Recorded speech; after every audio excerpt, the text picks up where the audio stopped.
பொங்கல் பண்டிகைக்கு பின் இவ்வளவு வரலாறு உள்ளதா? தமிழர் திருநாளாம் பொங்கல் பண்டிகையை நாம் அனைவரும் மிகவும் கோலாகலமாக ஒவ்வொரு ஆண்டும் கொண்டாடுவது வழக்கம்.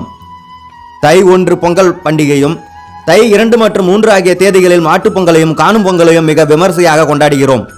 இது தமிழர்களின் மிக முக்கியமான பண்டிகை ஆகும். காலம் காலமாக நாம் பொங்கல் பண்டிகையை கொண்டாடினாலும் இதன் வரலாறு தெரிந்துதான் நாம் கொண்டாடுகிறோமா? பல பேருக்கு இது தெரியாது. ஆனால் இப்போது நாம் தெரிந்து கொள்வோம். Hey guys, welcome back to Santosh audio books. நம் சேனல் நீங்கள் சப்ஸ்கிரைப் செய்யவில்லை என்றால் உடனடியாக சப்ஸ்கிரைப் செய்து கொள்ளுங்கள். Welcome to Santosh Audiobooks. We're dedicated to bringing you the highest quality audio experience. பொங்கலுக்கு முன் ஒரு பண்டிகை உள்ளதாம். கிபி 8ஆம் நூற்றாண்டில் ஆண்டாள் இயற்றிய திருப்பாவையிலும் மாணிக்கவாசகர் எழுதிய திருவெம்பாவையிலும் இந்த பண்டிகையை பற்றி குறிப்பிடப்பட்டுள்ளது. அதுதான் மார்கழி நீராடல் என்பதாகும். மாதங்களில் நான் மார்கழியாக இருக்கிறேன் என கிருஷ்ண பரமாத்மாவே கூறியிருக்கிறார். அந்த அளவுக்கு புனிதமான மாதம் இந்த மார்கழி மாதம் ஆகும். மார்கழி மாதத்தில் கடும் குளிர் நிலவும். ஆனாலும் காலையில் எழுந்து நீராடிவிட்டு வீட்டு வாசலில் வண்ண கோலமிட்டு புதிதாக பறித்த மலர்களை எடுத்துக்கொண்டு ஆலயங்களுக்கு சென்று தெய்வ வழிபாடு செய்வது அதீத நன்மைகளை கொடுக்கும் என சங்ககால இலக்கியங்களில் கூறப்பட்டுள்ளது. இதைத்தான் மார்கழி நீராடல் என்று கூறுவார்கள். இதுதான் தை திருநாளுக்கு முன்னோடியே ஆகும். தை திருநாள் வரலாறு. இயற்கை தெய்வமாக கருதப்படும் சூரிய பகவானுக்கும் மற்ற உயிர்களுக்கும் நன்றி செலுத்தும் விதமாக பொங்கல் கொண்டாடப்படுகிறது.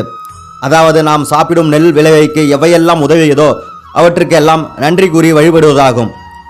ஆடி மாதம் பயிரிடப்பட்ட பயிர்கள் தை மாதத்தில் அறுவடைக்கு தயாராகிவிடும். அந்த காலங்களில் எல்லாம் தை மாத அறுவடை அதிகமாக விளைச்சல் தரும் என்பது நம்பிக்கை. உழைக்கும் மக்களின் தேவனாகிய கதிரவனுக்கும் மற்ற உயிர்களுக்கும் நன்றி செலுத்தும் விதமாக இந்த சூரிய பொங்கல் கொண்டாடப்படுகிறது. 4 நாட்கள் கொண்டாடப்படும் பொங்கல் பண்டிகை. முதல் போகி பண்டிகை. இந்த போகி பண்டிகை என்பது பொங்கலுக்கு முதல் நாள், அதாவது மார்கழி கடைசி நாள் தமிழர்களால் கொண்டாடப்படும் பண்டிகை ஆகும்.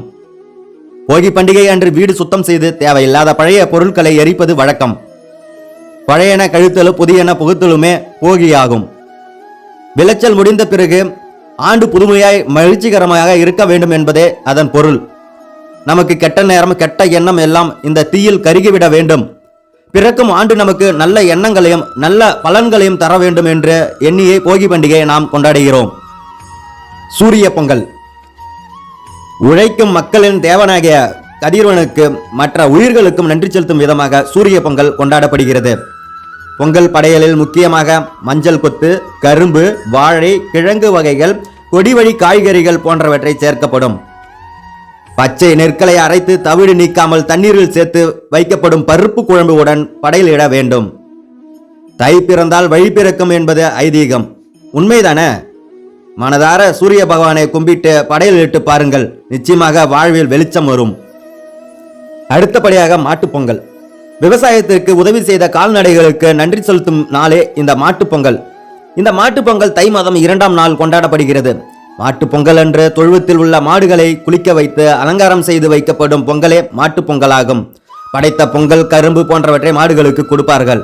மாட்டுப்பொங்கல் அன்று மாடுகள் அனைத்தும் கொம்புகளில் கொம்பு சீவி வர்ணம் தீட்டி பொட்டு வைத்து தோரணம் கட்டி பார்ப்பதற்கே மிகவும் அழகாக இருக்கும். கிராமப்புறங்களில் இன்றும் மாடுகள் வண்டிகளில் பூட்டி ஊர்வலம் வருவதே இன்றளவும் நாம் காண முடிகிறது. உழவு தொழிலுக்கு உதவியாக இருக்கும் கால்நடைகளுக்கு நன்றி செலுத்தும் விதமாக மாட்டுப்பொங்கல் நாம் கொண்டாடுகிறோம். மாடு வைத்து இருக்கும் ஒவ்வொரு வீட்டிலும் இந்த மாட்டுப்பொங்கல் கொண்டாடப்படுகிறது. காணும் பொங்கல். காணும் பொங்கல் தை மாதம் 3ஆம் நாள் தமிழர்களால் கொண்டாடப்படுகிறது. காணும் பொங்கலை கன்னிப்பொங்கல் அல்லது கனு பண்டிகை என்று அழைப்பார்கள். இப்பண்டிகையின் நிகழ்வுகளில் உற்றார் உறவினர்கள் நண்பர்களை காணுதல் மற்றும் பெரியோர் ஆசை பெறுதல் என பல அடங்கும். இதில் பல்வேறு விளையாட்டு போட்டிகள், பட்டிமன்றம், உரியடித்தல், வழுக்கு மரம் ஏறுதல், காளை அடுக்குதல் போன்ற வீர சாகச போட்டிகள் உட்பட பல்வேறு நிகழ்ச்சிகள் இந்நாளில் கொண்டாடப்படுகிறது.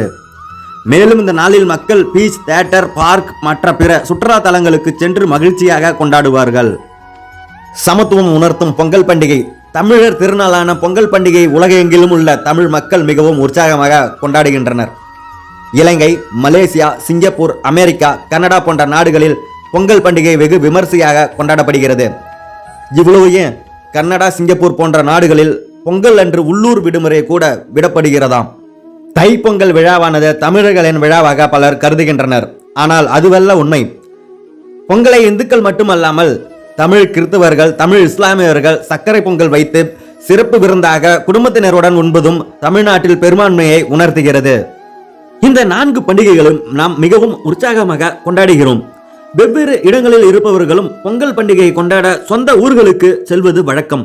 நீங்களும் உங்கள் உற்றார் உறவினருடன் இந்த தைப்பொங்கலை ஆனந்தமாக மிக மகிழ்ச்சிகரமாக கொண்டாடிடுங்கள். நன்றி, வணக்கம். நான் உங்கள் சந்தோஷ். இந்த பதிவு பிடித்திருந்தால் மறக்காம நம் சந்தோஷ் ஆடியோ புக்ஸ் சேனலை நீங்களும் சப்ஸ்கிரைப் செய்யவில்லை என்றால் உடனடியாக சப்ஸ்கிரைப் செய்து கொள்ளுங்கள். முடிந்தால் இந்த பதிவை லைக் பண்ணுங்க, ஷேர் பண்ணுங்க.